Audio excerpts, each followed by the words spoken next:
पहले हम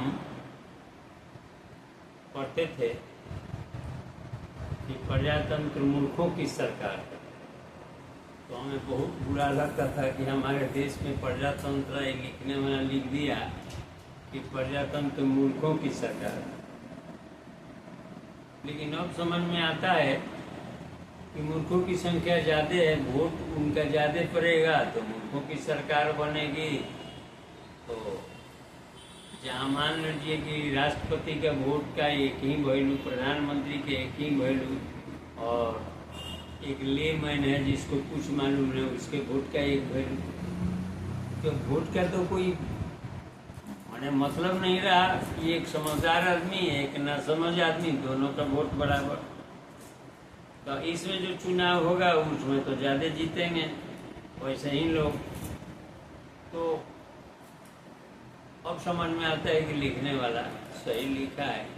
और जब राजा कहीं भी प्रजातंत्र में जो राजा है किसी भी स्टेट का चाहे देश का गड़बड़ होगा तो गड़बड़ काम करेगा।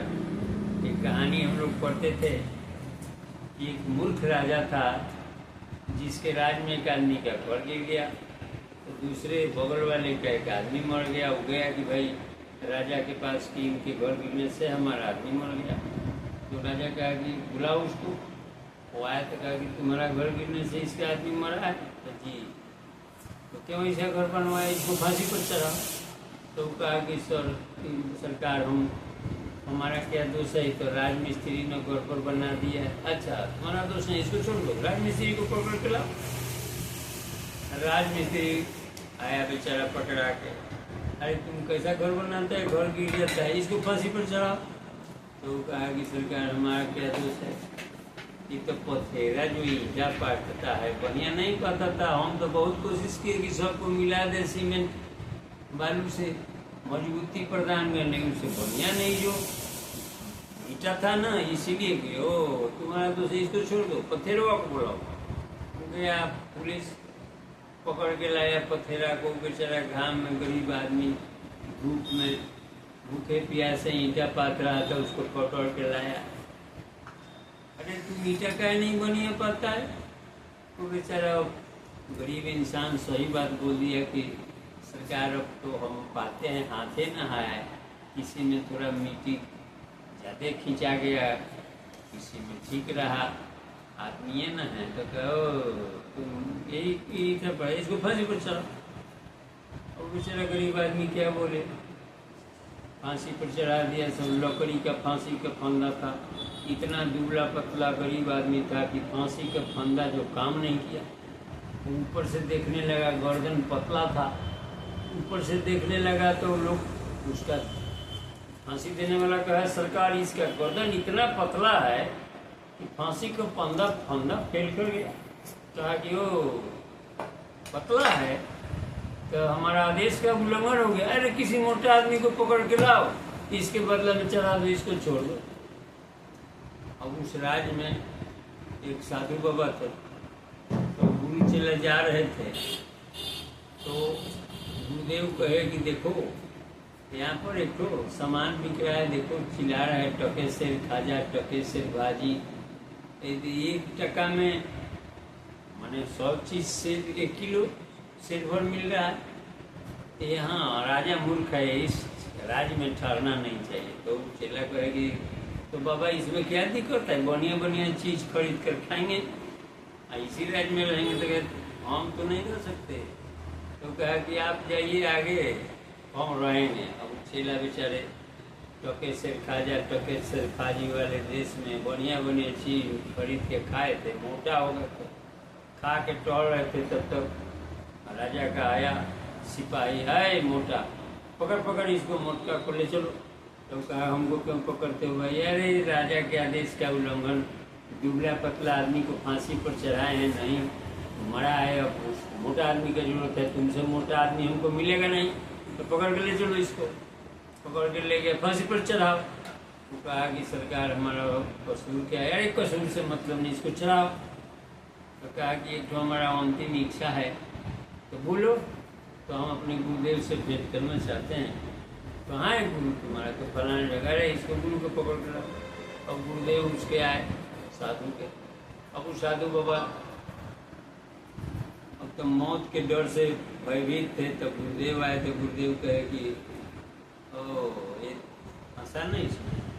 हाँ बोले तो कहे कि सरकार इसको थोड़ा हमसे एकांत में ही कुछ कहेगा। तो ठीक है ले जाओ। तो कहा कि सुनो, चेला को गुरुदेव कहते हैं कि देखो ये राजा मूर्ख है, जान बचाना है तो इसको भरमाना पड़ेगा कि हम कहेंगे देखो तुम कहना कि हम पहले फांसी पर चढ़ेंगे, अब हम कहेंगे हम चलेंगे। तो राजा पूछेगा कि क्यों भाई तुम लोग ऐसे क्यों करते हो? तो हम कहेंगे कि सरकार देखिए ऐसा मुहूर्त अभी है कि जो फांसी पर चढ़ेगा ना डायरेक्ट स्वर्ग में जाएगा। ये चिल्ला है पहले चला जाएगा तो भाई हम गुरु पीछे हो जाएंगे, इसलिए हम जाना चाहते हैं, कोरा है हम जाएंगे। ऐसा ही हम लोग करेंगे ना, भाई भ्रमित हो गए, अपने आदेश दे देगा कि नहीं दोनों को छोड़ दो हमको चला दो। अभी लोग करने लगा, वो राजा कहा ऐसे क्यों करते हैं आप लोग?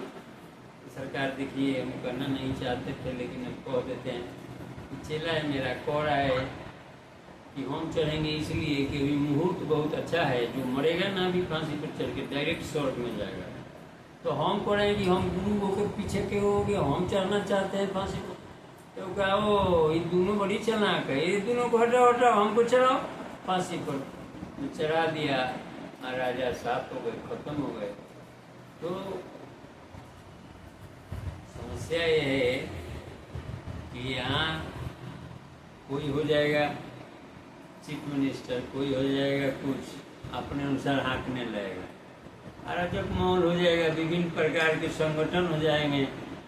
कोई जा रहा है इलाज कराने, उसी को पकड़ के लोग मारने लगता है, क्या है तो फलाना पार्टी है, फलाना पार्टी का।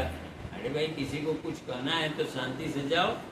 और जिले में डीएम है और ब्लॉक में बीडीओ है, सरकार का तो सरकार है, ब्लॉक का विधानसभा है, लोकसभा है, जाके धरना शांति से प्रदर्शन करो, कोर्ट है अपना कहो, दूसरे को घेर के क्यों मारते हो? और सरकारी वाहन है तो सरकार कोई सरकार की निजी प्रॉपर्टी कहीं से आकाश में से आता है कि जनता पैसा देता है तो खरीदाता है, काहे तुम उसको क्षति पहुंचाते हो, काहे किसी को मारते हो? शांतिपूर्ण तरीका से कानून के दायरा में अपनी बात रखो। तो ये हाल जो है तरह तरह का देख रहे हैं। तो इस टेलर है कि अगर मूर्खों का संख्या बढ़ता गया है तो भविष्य में जो अपने को बुद्धिमान कर रहे हैं, सज्जन कर रहे हैं, उनका जान बचाना मुश्किल हो जाएगा।